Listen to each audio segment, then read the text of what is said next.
Peace, family. Y'all know who it is. It's Dr. Bakari K. Lumumba, back once again, the progenitor of LumumbaSpeaks.com, a Black empowerment initiative where we believe we could gain a competitive advantage by always betting on Black.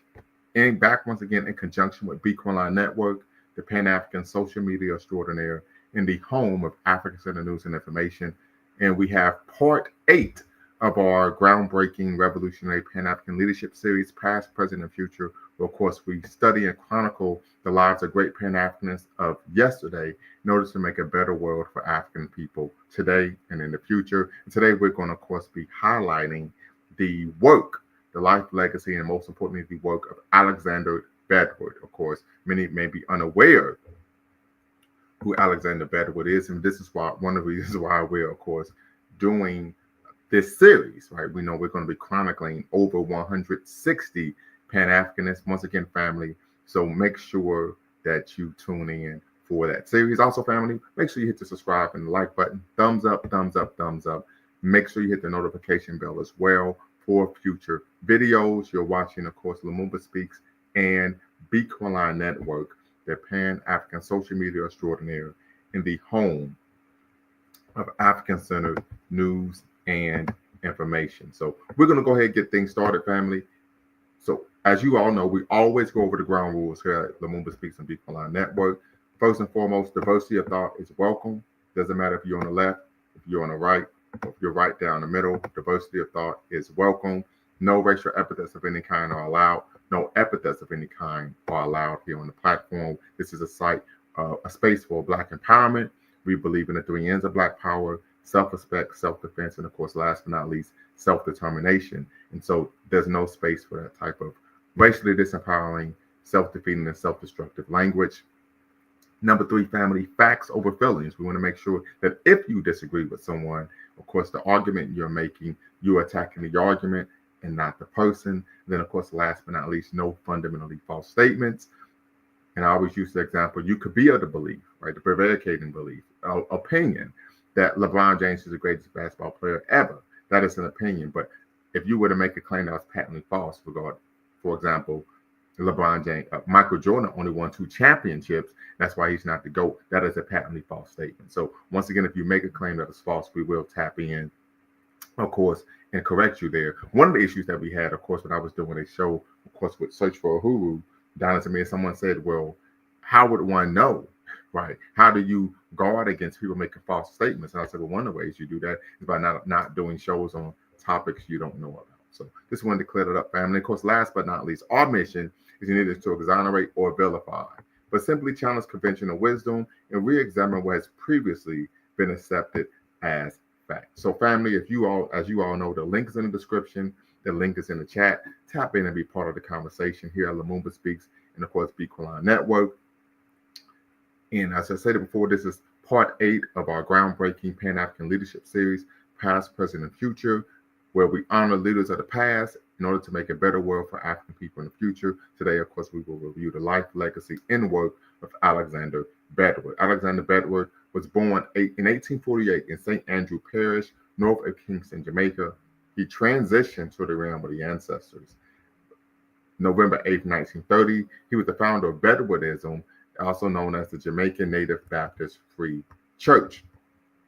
Bedward was one of the most successful preachers of Jamaican revivalism, along with Joseph Robert Love. Bedward was one of the forerunners of Marcus Garvey and one of the forerunners of Pan-Africanism, of course, in Jamaica, right? Many argue, there have been some that have made the claim that Marcus Garvey wasn't able to really, of course, get things popping, as some would say, regarding Pan-Africanism until he came to the United States. But that isn't true. Of course, he was mentored by Dr. Joseph Robert Love, but also Alexander Bedward was one of the forerunners of Pan-Africanism until, of course, Marcus Garvey came to prominence.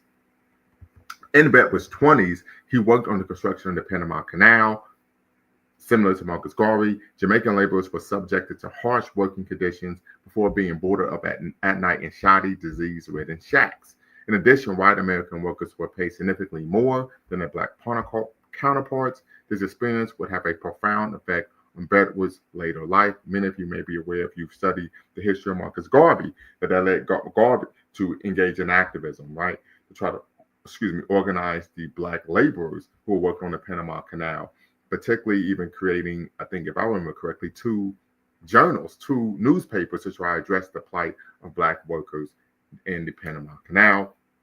Bedward had charisma, an acute sense of theater, a scorching sense of injustice, and an unshakable faith in the righteousness of his words and deeds. Bedward was later baptized as a preacher, and later in life, he proclaimed that he was a reincarnation of Jesus, and that, like Elijah, he would ascend into heaven in a flaming chariot. Many would argue this is where spookism comes in, right? He then expected to rain down fire on those who didn't follow him, destroying the whole world. He and 800 followers marched to Kingston to do battle with the enemies. On New Year's Eve in 1920, he was, of course, as an older man, Bedward told his followers that the Lord had called him to fly up to heaven and that there would be a rapture. Of course, this did not happen. He was later subsequently arrested and spent the rest of his life in an insane asylum, where he transitioned in 1930 due to natural causes. His contemporary at the time, Robert Love, we know oftentimes there is, of course, competition amongst activists, argued that Bedward was nothing more than a skilled showman with a hysterical establishment that managed to turn him into a martyr. However, Bedwardism, of course, this is the concept and movement, of course, individuals that followed him. It planted a seed from which a culture of racial consciousness grew and found its most emphatic form in Marcus Garvey and the Universal Negro Improvement Association. Garvey's rise to prominence in the 1910s. Many who were advocates of Bedwardism became convinced that God had only intended for him to be one of a sequence of prophets rather than the Messiah himself. Aaron to Garvey's Moses is how many termed it, paving the way for the younger man to deliver his people into the promised land. Several of Bedward's followers, of course, turned to Garveyism, right? Some saw it as a situation in which, of course, he was, of course, Aaron to Moses, or maybe even John the Baptist to Jesus, right? And of course, many, of course, followers of Bedwardism later became Garveyites and Rastafarians, right? So it's something to consider when we talk about Pan-African leaders, past, present, and future. Family, I'm going to put the link in the chat. The link is now in the chat. Of course, the link is in the description. Tap in and we can have a conversation about Alexander Bedward. Were you aware of Alexander Bedward? Many, of course, I would make the presumption, weren't aware who Alexander Bedward was. Of course, in his movement in Jamaica, the precursor to Marcus Garvey's Garveyite organization known as the UNIA, African Communities League. Tap in, be part of the conversation. I'd love to hear from you all. So first off, put a 1 in the chat if you were familiar with Alexander Bedward. Put a 2 in the chat if you were not. All right, so put a 1 in the chat if you were familiar. Put a 2 in the chat if you were not familiar. I want to hear from you all regarding Alexander Bedward. Once again, families, this Pan-African Leadership Series, past, present, and future. Definitely want to hear from you all regarding this issue. Tap in, be part of the conversation. And of course, you know what I'm going to say. What I'm going to ask is, appreciate everyone tapping in. Make sure you hit the subscribe and the like button, is the religious aspects of the movement. Particularly, we find this is something very common, particularly amongst African people here in the West, that when we have social movements, there is a religious aspect of it. We could see this in the Haitian Revolution. We find it in Garveyism, Nation of Islam, so on and so forth.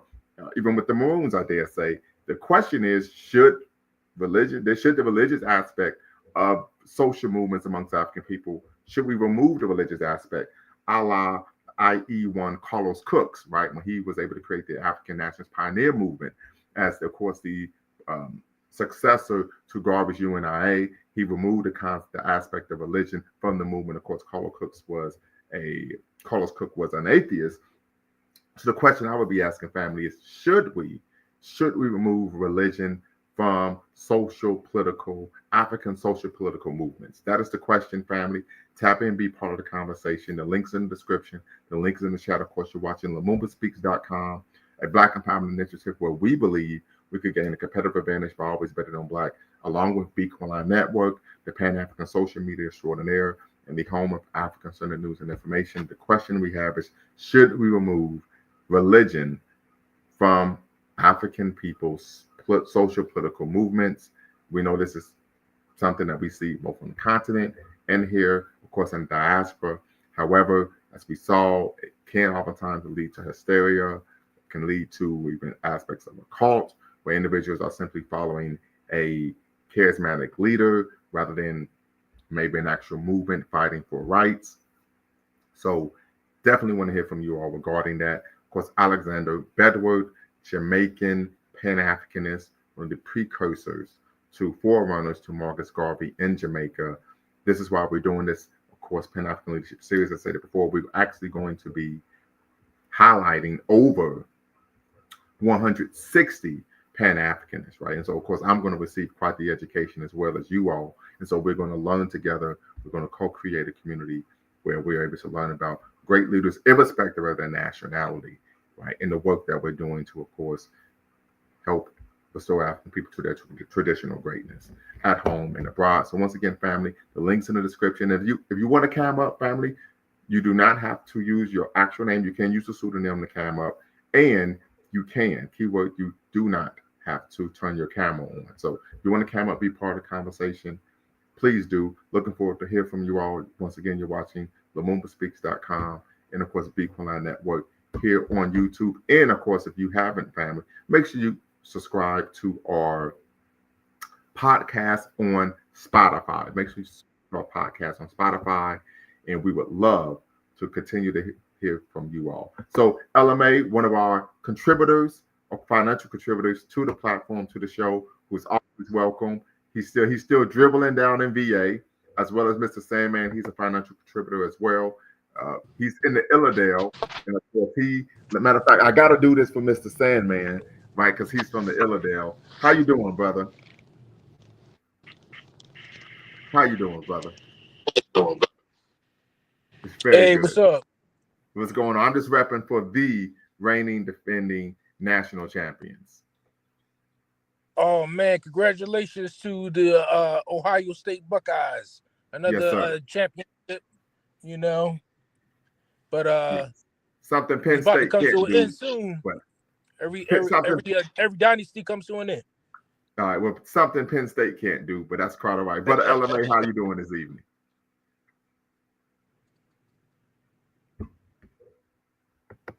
Brother LMA, we can't hear you. Oh, okay, yeah, you're muted. You gotta unmute yourself. You gotta unmute yourself, brother. Unmute yourself. So I guess we're having some technical difficulties, but so I will ask this question. Okay. And this, of course, goes out to brothers and sisters in the chat, but of course, even to Mr. Sandman. Should we remove religion from African social political movements? Why or why not? Yay or nay, why or why not? I would say at the present time, I would say no, mainly because adding religion to the movement seems to be the most effective way to galvanize Black people in particular when it comes to matters of this fashion. Hello? Okay. Yeah, I can hear you. You were breaking up just a little bit. So, sister, let me read this comment. Sister Angela Allen says, I believe so. It opens room for contention because religion is abused, misinterpreted, etc. I think movements, a call for actions are more credible when you lean on humanity principles, driven with ethos, pathos, logos. You widen the reach. So appreciate that, sister. Hopefully you could tap in and be part of the convo. I know you're watching on Facebook. I know the link is in the description on Facebook. You should be able to tap in. Also want to hear from you if you could tap in and be part of the conversation. LMA, what say you? Okay, you just muted yourself. You may need to unmute. Okay, let's see here. Okay, gotcha. Go right ahead, Mr. Sandman. Yeah, from in my experience, being a part of teams in sports or even my time in the military, I find that to lead a group into a movement, it takes like a certain type of conditioning that you got to do to the unit to make them believe in what you're pushing towards. So right. it's difficult to do that if you're just to try to influence people on in a matter of fact type of fashion. It Okay. has to be something that they believe in all the way down to their core if you really want to them to go above and beyond and really follow you in towards your movement. So it's difficult to like get people to just like operate like robots and just say, hey, attack this, attack that. It has to be something that they truly believe in. So let me ask you this, and this would be a follow-up question. So are you arguing that in some way, shape, or form you have to manipulate people in order to get people to believe in something at its core? And the reason I ask that question is because I'm thinking of the Vietnam War, right? That was America's first military defeat. And if I remember correctly, and please someone correct me if I'm wrong, because I'm really speculating here, but I don't recall in terms of what I read that there was a strong religious aspect of the Viet Cong movement. I don't know a whole lot about the Viet Cong movement or why they were at battle. I'm sure that they were at battle over territory, I assume, Yeah, they and were fighting of for course, one another. yeah. So I assume that they they're fighting for their territory so that they can support the people that they love, their loved ones. So they're not Right, just fighting for themselves; they're fighting for their families and their culture. And right, so if that's the thing that's galvanizing those people to put their life on the line. right. So yeah, it's like a psychological manipulation. Like you would think that as advanced as we are as human beings in this world, that we could be able to shut off that our emotional a part of our mind and just focus on the facts. But our humans just are just too attached to their emotions at the present time at the present time of our development. Got you, got you. So let me ask this question. Of course, I could put this question goes out to the viewers, those in the chat, and of course, Mr. Sandman. Why do you think Alexander Bedward isn't discussed in the manner of one Dr. Joseph Robert Love, and of course Marcus Garvey? Why is he oftentimes overlooked in the conversation of Pan-Africanism in Jamaica? I mean, I was having difficulty finding a whole lot of information on them, Okay, prior to the show coming up, but I did manage to find a little something on them. Some I believe it was some scholastic articles on him, and it basically gave a lot of the information that you disseminated earlier. But basically, I thought that if I couldn't really get to the nitty gritty of everything he was about, let me go let me go back and try to study the entire history of Jamaica and how they got to the point that where they were when they got to Alexander Bedward and Marcus Garvey. Apparently, the island was first colonized by the Spaniards. The Spaniards lost their island to the British. The British came in and brutally took advantage of the African slaves and made them build everything and work until they died. It was almost a crime against. It was so bad it was worse than our chattel slavery in the United States. So eventually, when they I believe that they Jamaica didn't get their independence from the United Kingdom until the 1960s, but there was several revolts by the slaves and correct. that Well, guy we want to Alexander. say we don't want to say slaves, brother. We want to say enslaved Africans and their descendants, because Oh we were yes, enslaved, but we never acquiesced our humanity, right? So yes, we that's were correct. enslaved. Go right ahead. 215. Yes, 215 in the building.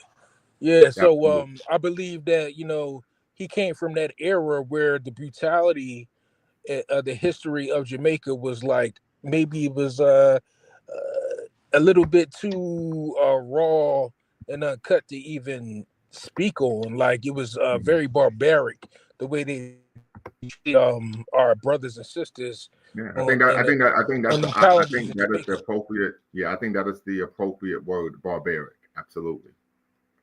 Yeah, those a lot of times just work them to death on those sugar plantations, and Right. I don't know. I think the historians who are aware of those things, they probably uh, don't want to touch it. Is maybe a little bit too sensitive of a topic, and a person like Alexander, who was in the middle of that fight, who, like you said, was a part of being those people who that the British took advantage of and worked them nearly to them being to their demise.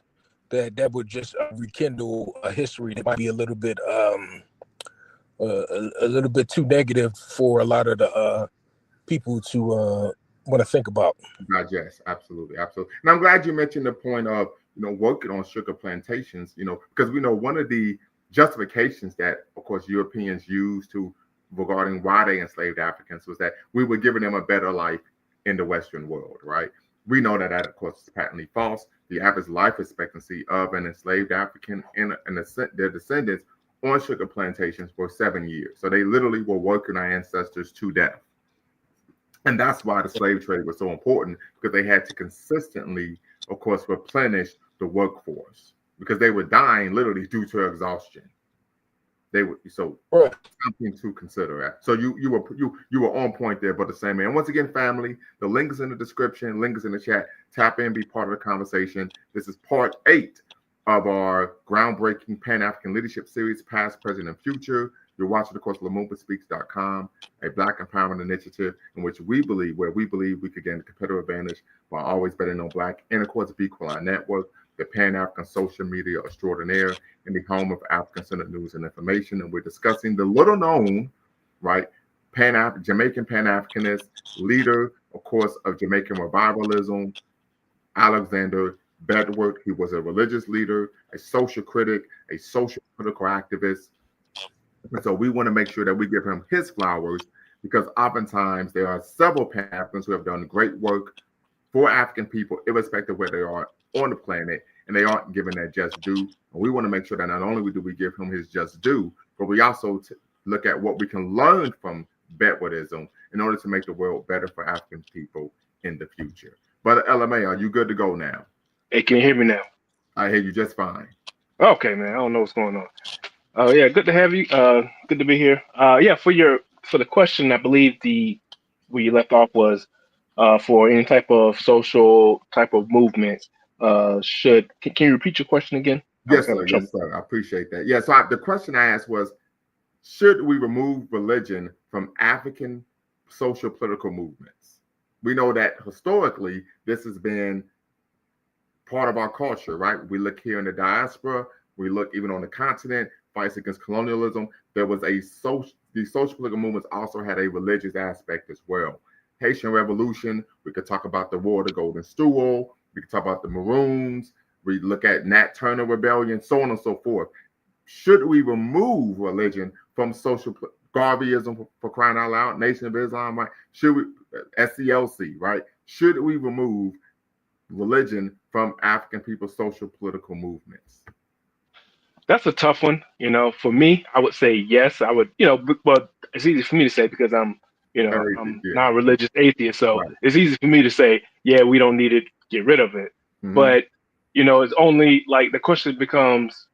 And even when I think of religion, I think of like any type of ideology or what you would say dogma, can be an issue, not just religion, So I'm trying to be honest with myself, let's say, and it really, I guess it really depends on how much does your religion get in the way, I think, particularly, I can speak for myself, maybe you may share this same feeling. I think we have a little bit of more, not, I don't use the animus, but we kind of give a side eye to like the Abrahamic religions, Yeah. just because of our history. Yeah.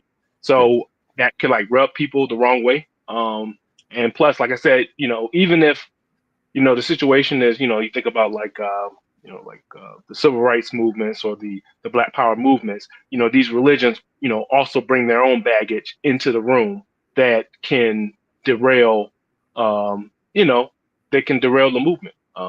So I would say yes, or kind of like what Malcolm X said when I'm going to butcher it, but when he talked about I'm a Muslim, you're a Christian, but when we come into this room to talk about our problems, we leave our religions at the door. Yes. I think that would I butcher what he said, but I think that was a sentiment.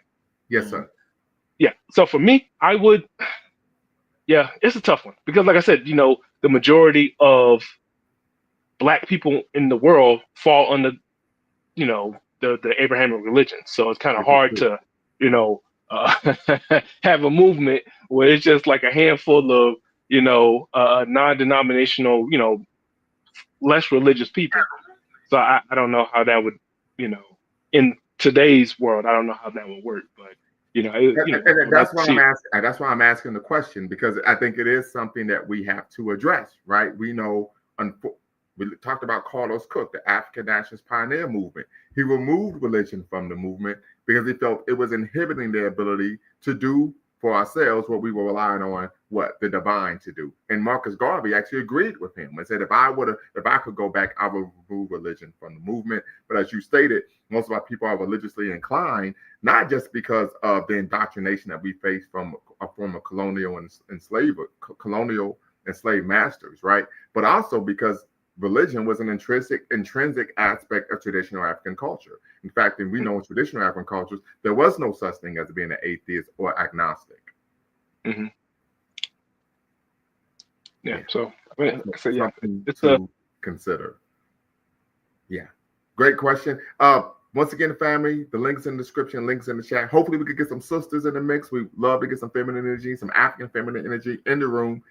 Get a sister's perspective on the question. Let me ask you this, brother LMA. So I'm making a presumption based on the two that you put in the chat that you were unaware of Alexander Bedward. That's correct. Yeah. Okay. Yeah. So that's one of the reasons why we're doing this series, because we believe that we can co-create a community of learning about the great history of our leaders, past, present, and then hopefully future as well. I have a quick question. This is kind of slightly off topic. Have you heard of on YouTube Dr. Mayat and Brother Unk on the Pseudo Killers YouTube channel? That is a negative. I have not.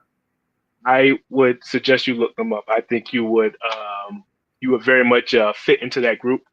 So Dr. Mayat, she's a PhD. I think she's a PhD in electrical engineering, and Ooh. Brother Unk. Yeah, and Brother Unk is a, autodidact, but he, self-study, but like they just go through and they just, they bring on other PhDs onto their platform and they just go at it in terms of scholarly literature, what the facts say, and like they do a lot of debunking. Could you put that in the private chat? Is that I will. I appreciate that, brother. Appreciate it. You're trying to get me smoked, but it's quite all right. I'm always open. I'm not trying to get you smoked, but I'm definitely trying to get you, because I think it's a good fit for you. Like I think that you'll grow the channel, and I think that, like I said, you'll be amongst, because like I said, you just got your PhD, so you will be amongst peers, and I think that you guys will definitely absolutely work well. And the thing about it is, one of the reasons I talk about co-creating the community is because when I was able to make a connection with Brother Dwayne Omawale. He's one of the frequent contributors here on the platform. We state that he's a resident historian. And so when I met someone who was far more knowledgeable of Pan-Africanism than I was, I told him, I said, man, we got to be friends, right? So I'm always open to learning, particularly individuals are presenting factual information rather than kind of, presenting making ahistorical claims that, of course, we know doesn't benefit our community in the long run. Mr. Sandman, go right ahead. Yes, before when I was saying that it's hard to galvanize a group unless you pull at their emotional strings. I was wondering what was the event in your life that struck a chord in you that said I'm gonna take it to the next level and get my PhD in something that you truly believe in the African studies, being that we all know how difficult it is to achieve such a difficult task. Now, that's a great question. I'm supposed to be answering the questions here, right? Yeah, that's a great question, man. I'm glad you asked that. Actually, so I always had a love of learning. When I finished my doctorate, and I defended my dissertation, as you all know, we did the live here on our channel.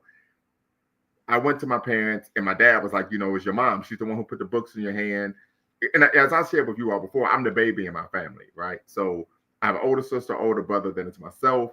And so during the summertime, my brother and sister would be outside playing, catching lightning bugs, riding their bikes, popping wheelies. I would be in the house with my mother, 3, 4, 5 years old, and we're doing things that are intellectually inclined. And so that created a lifelong love of learning. Of course, we transitioned, we're moving forward, maybe about 2.5 decades. I finished college, I graduated from college. And my son said to me, he was 7 at the time, he said, just because you graduated doesn't mean you stop learning. I said, you're right, son. And then I told my son, I made a promise to my son that I was going to get my PhD. I made a promise. I said, I'm going to become a PhD. I'm going to become a doctor. And so, of course, there was a lot of bumps, trials, and tribulations that come that along that road, that journey. We know a lot of it is just the vicissitudes of being, of course, a doctoral student. But there were other issues I was facing, anti-Black misandry being the most prominent. But I made that commitment, and irrespective of how difficult it was, I said I made a promise to my child. And so I had to stand on business, and I was able to eventually finish. Yep. Yeah. Yes. And I will say this, and I appreciate Race First for tapping in. Hopefully you could be part of the conversation. Part of what my goal was to use my education to the benefit of the community, on campus and off campus, right? On campus, my focus was always, and this was one of the things that really caused a lot of problems in my doctoral program, was my focus on Black student development, Black student success. I was not people of color. I wasn't multicultural, not minority student success.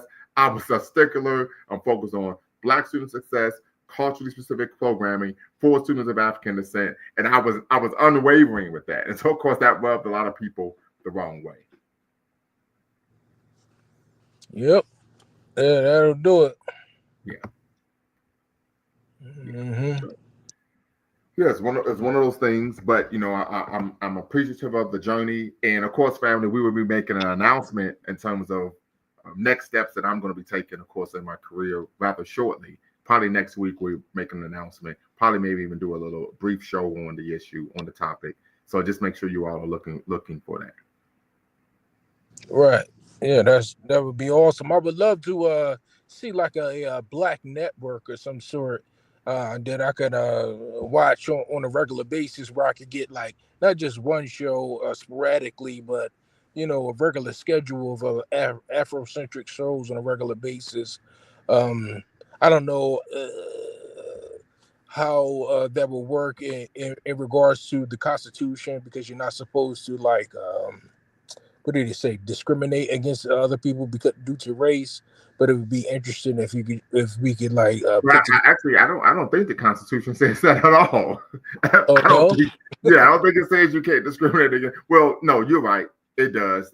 There are the Civil Rights Acts. The Civil Rights Act says you're not supposed to discriminate based on, but they do it anyway. So yeah, you're right. I was thinking of the Bill of Rights. I'm sorry. I was thinking of the Bill of Rights, not the entire Constitution. You got it, brother. Right. Yeah. So it'd be difficult. I wouldn't, if we were to make a network like that, would want to be sued, by people that's trying to take advantage of us just because they say, oh, we're discriminating against them because they're white or because they're, something else. So that'd be unfortunate if that happened, but it'd be great if we could get something going like that. Yeah, I think that's possible. There are a number of podcast YouTubers who, have programs and platforms that are race-based, race first, and they aren't Black. So I think that's something that is possible. Right. But once again, family, we got to get some sisters to tap in and be part of the conversation. So tap in, be part of the conversation. Once again, the link's in the description, family. The link is in the chat. Tap in. You're watching, of course, Lumumba Speaks and Be Quiet Network here on YouTube. And if you all haven't, make sure you go follow us on Spotify. Lumumba Speaks on Spotify. You can actually, if you don't have time to watch the show, you can listen to the podcast on Spotify. Brother LMA, anything to contribute?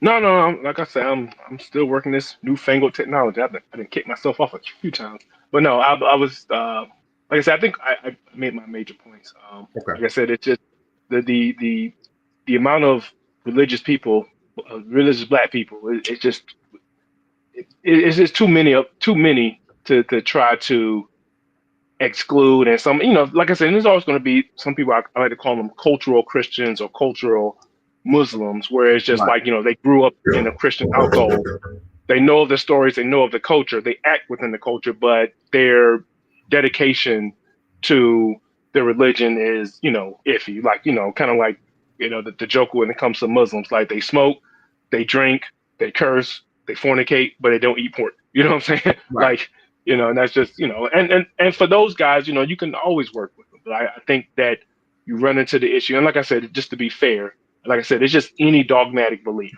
Let's say if you have some, um, you have some people who are part of a certain strand of, let's say, feminism, or a certain strand of pro-black nationalism, or a certain strand of feminism that really don't like men, and so you put them in a group with other men, that's going to become an issue. You put a certain Absolutely. level of black machismo, what I'm saying, a patriarchal thought, that think that women belong in the kitchen, barefooted and pregnant in the kitchen, that's going to rub people the wrong way.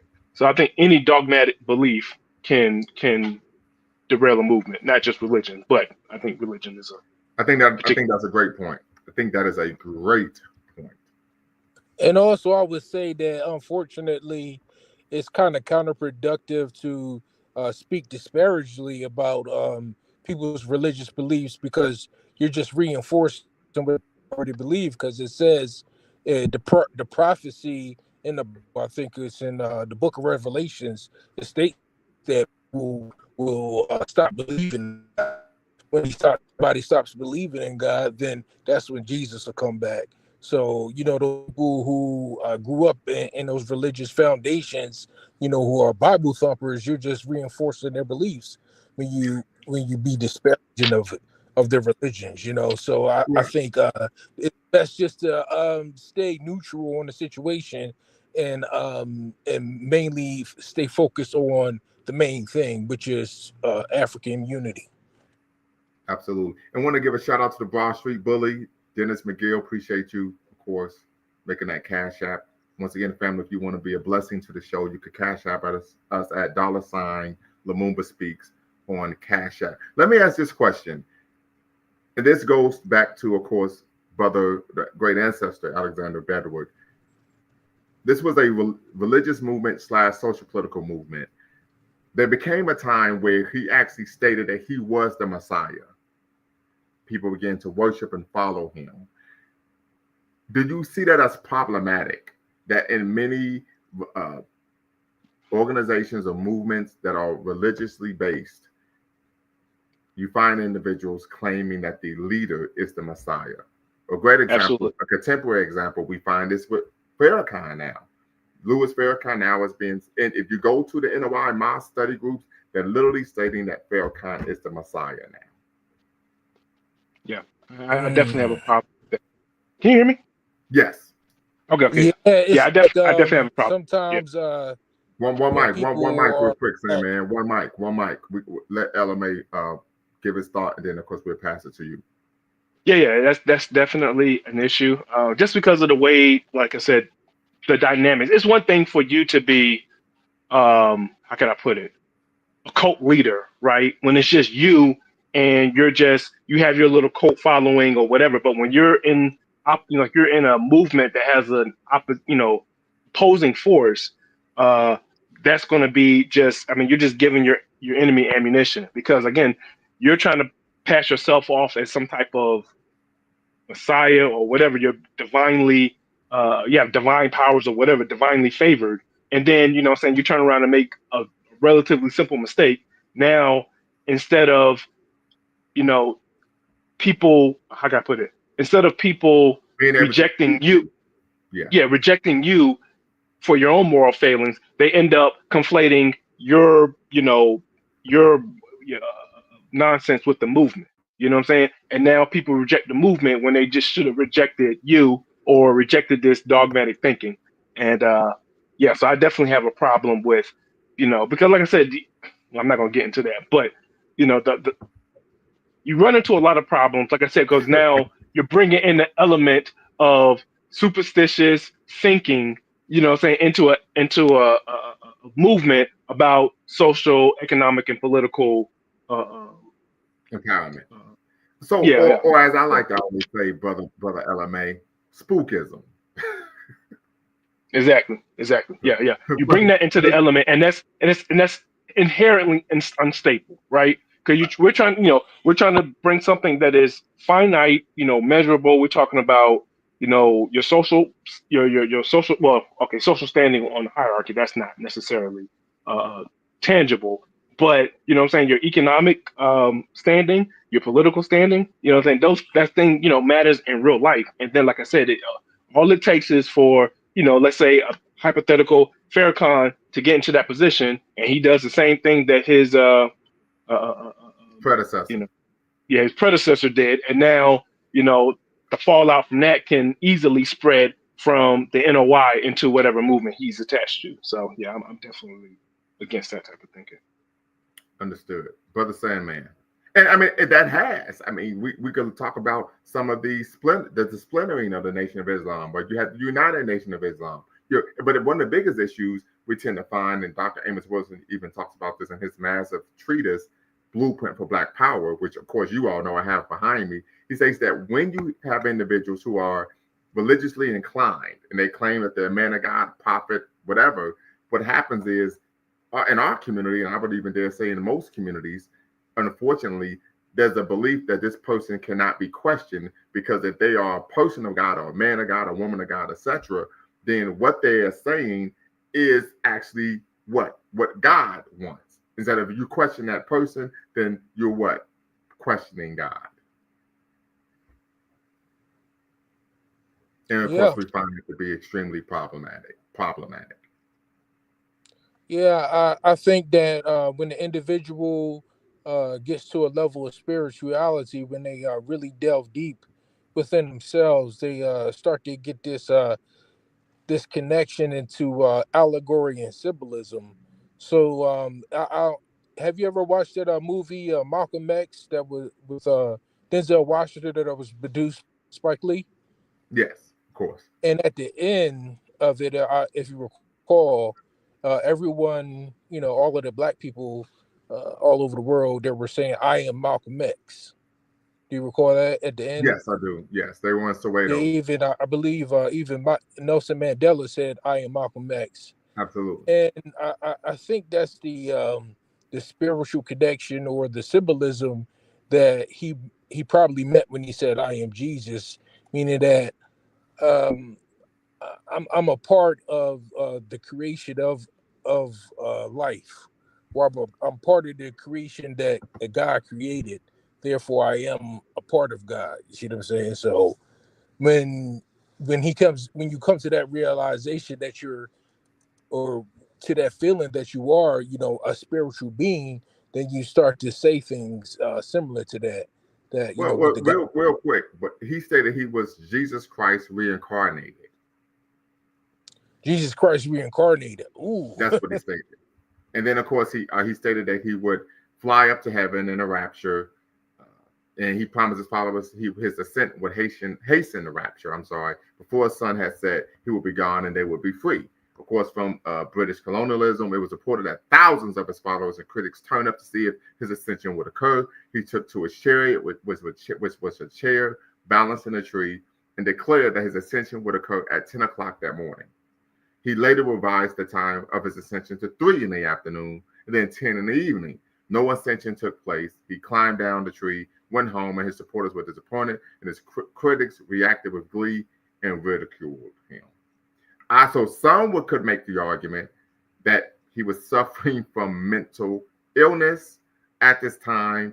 We do know that he later was, of course, sent to a mental asylum for a second time, where he remained to the end of his life. And then, of course, he transitioned while he was at the asylum about 9 years later. Yeah, that's possible. You said that he was working on the Panama Canal. And who knows, he could have caught like some type of tropical disease out there, or maybe he ate some bad mushrooms. Who knows. Well, no, I don't think that had anything to do with it because he worked on the Panama Canal when he was a very young man, not, of course, when he was much older. But I think sometimes we tend to find this type of mental psychosis from individuals who are extremely, extremely religious. And I think it comes to the state. Of course, LMA would agree with me. I think people who are religious are delusional by everybody. That's just the baseline. But we tend to find this sometimes. These charismatic religious leaders will then at some point state that they are God themselves, right? And then their followers would act for some reason. We even found this in some splinter groups in the, of course, the Mormon church, will actually believe that these individuals are the divine. And as a result, of course, this isn't what took place with Brother Bedward, but there tends to be abuses that take place as well.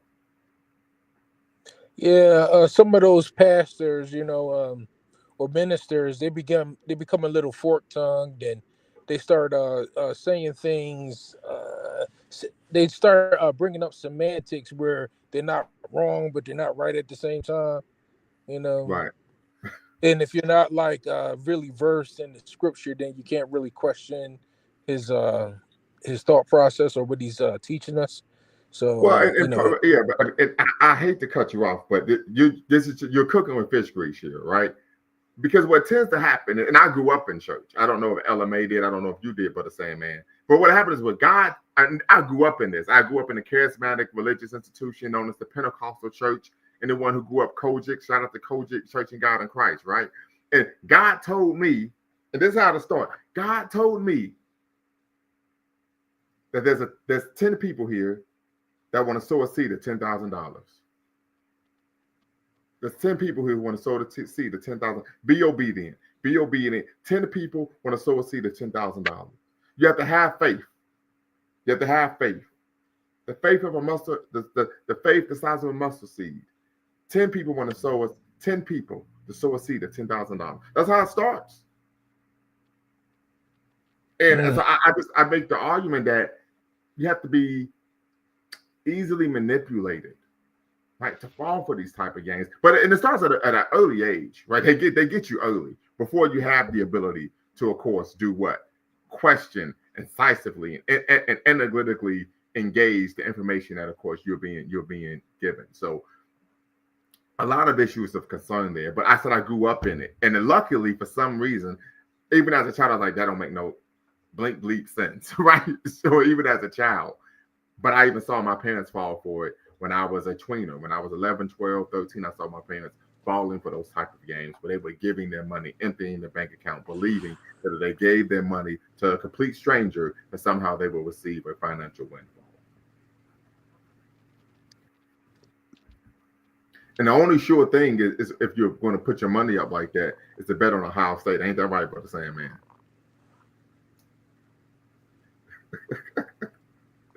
All right, family. Once again, family, the link is in the description. Link is in the chat. If you want to be part of the conversation, we're discussing Pan-African Leadership Series, Past, Present, and Future, Part 8, where we're highlighting the life, legacy, and work of Alexander Bedward, the Jamaican religious leader and Pan-Africanist, also social critic. And this is important for us. We know we want to be able to, of course, dissect and study the life, legacy, and most important, the work of Pan-Africans of the past in order to make a better world for African people in the future. The link is in the description, the link is in the chat. And once again, family, you do not have to come up to be part of the conversation if you tap in. And you can use a pseudonym. You can use a pseudonym to be part of the conversation. I also want to make brothers and sisters aware that today's Black History Fact took place 116 years ago, in which the NAACP, also known as the National Association for the Advancement of Colored People, was created 116 years ago in Springfield, Illinois. So give a shout out to, of course, W.E.B. Du Bois, Ida B. Wells, who were some of the prominent African Americans who were part of that organization's founding. Even also William Monroe Trotter, which of course we know the NAACP was a derivative of the Niagara movement. And of course, these activists pushback against, of course, Booker T. Washington's accommodationist policies to Jim and Jane Crow racism in the South. So, yeah, he was preaching Jamaican revivalism. So we will argue is a mixture of African cultural influences and, of course, Christianity, right? So that answers your question, Snapshot Reviews. Once again, family, tap in, be part of the conversation this evening.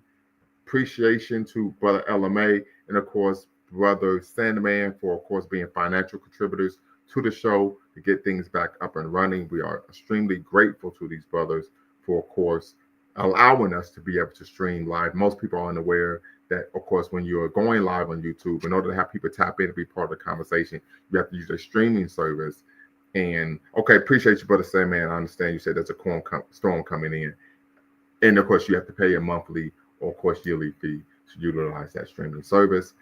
Brother LMA, any other thoughts regarding Brother Alexander Bedward and the influence of religion in African social political movements? Now, I will have to, if I recall correctly, the episode when, like I said, the Haitian Revolution, I know that the Haitians leaned heavily on their religion, voodoo. And I remember, and I didn't read about, I was at a talk and someone was talking about it. And one of the aspects of voodoo was that, of the afterlife, right? So Yes. they didn't fear death. And in that situation, for the collective, having that type of driver can be successful. Now, obviously, we don't want anyone, any of our soldiers to die, but obviously it's for the good of the collective that, sometimes you may have to throw your life on the line just to save the group, you know what I'm saying? And a lot of people want to live. So having a, ideology that, says that, you'll be blessed in the afterworld, that can come, I was thinking about, I can't remember what I was thinking of. I remember watching a talk and they were talking about how, we can develop cultural things that can, encourage us to put our life on the line for the collective of the group, and like I said, in those situations, religion, seems to do that pretty well, uh, so like I said, it can be useful. I think there's a place for it, like on the extreme side, obviously when you're in battle and you got bullets and knives and, your life is on the line, that type of, that drive can be important. But when it's like the administrative part, just the kind of, having a social cohesion, I think that's where, it fails, Right. When that fails, but you run into issues. Okay. Very good.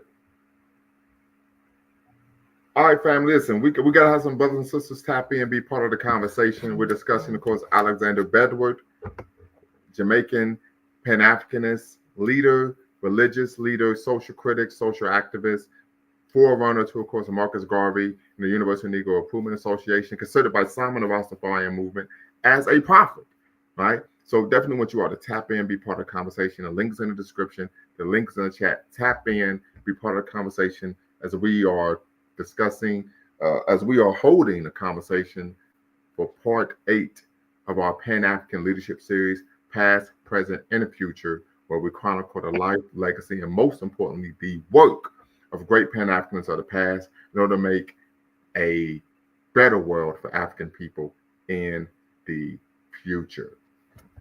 So tap in. Yes, sir. Did you see my? I put in a chat. Did you see my chat?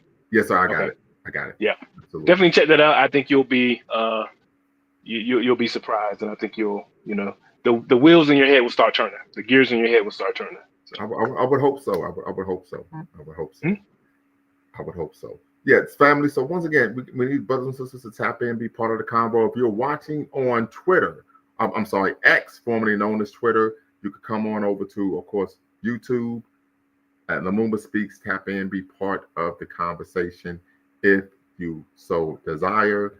Once again, we're discussing Alexander Bedward, little known Pan-African leader and activist, from Jamaica. Shout out to John Rock. I've been to Jamaica. Put a 1 in the chat if you've been to Jamaica, family. Put a 2 in the chat if you have not been to Jamaica. I've been to Jamaica. May go back, right, but I have been to Jamaica. Shout out to the West Indies. And of course, we think it's important that we discuss these little known leaders. Oftentimes you have individuals, and Brother Sandman talked about, or maybe even it was you, Brother LMA, but oftentimes what can happen, you have these charismatic leaders who are, of course, making claims about scripture that are false, or they're misinterpreting, or just using it for their own powers, right? However, they're able to do that because individuals aren't aware of the religious scripture, right? I make the same argument when people talk about Black activism here, of course, in the diaspora, even globally. Individuals tend to be able to make these claims because they aren't aware of the long and, of course, illustrious history of Pan-African activism here in not only the Western world, but also on the continent. For example, I was having a conversation with a brother on Facebook. We was having an exchange, and he had made the claim that Pan-Africanism had done nothing to benefit African Americans. That, of course, was one-sided. We know that's the ADOS, FBA talking point or argument. And so I broke down all the examples of tangibles that Pan-Africanists on the continent provided for, of course, African Americans. One of the examples I provided was Muammar Gaddafi providing a $5 million interest-free loan to the Nation of Islam and Louis Farrakhan. I discussed, of course, not African heads of state, but African politicians, diplomats here in the United States, experiencing Jim Crow racism, and then, of course, publicizing those issues globally, and that contributed to the United States actually doing away with Jim and Jane Crow because of the negative effect it had on the global image during the Cold War. So I mentioned these types of things, like I was unaware of that. So I think it's important that we, of course, use the space, use Beacon Network. We utilize, of course, the benefit of Lumumba Speaks to co-create a space where we're able to educate ourselves on what we've done and what we're continuing to do to, of course, restore our people to our traditional greatness at home and abroad.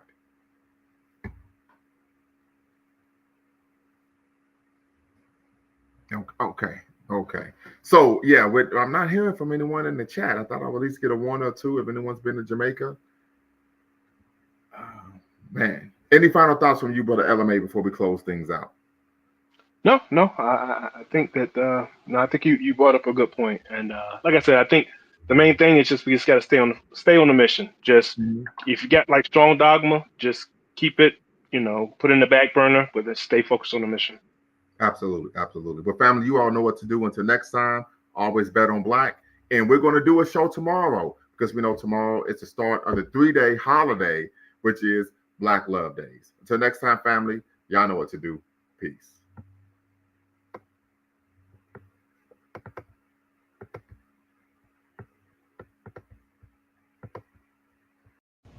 Before you go, make sure you hit the subscribe and like button.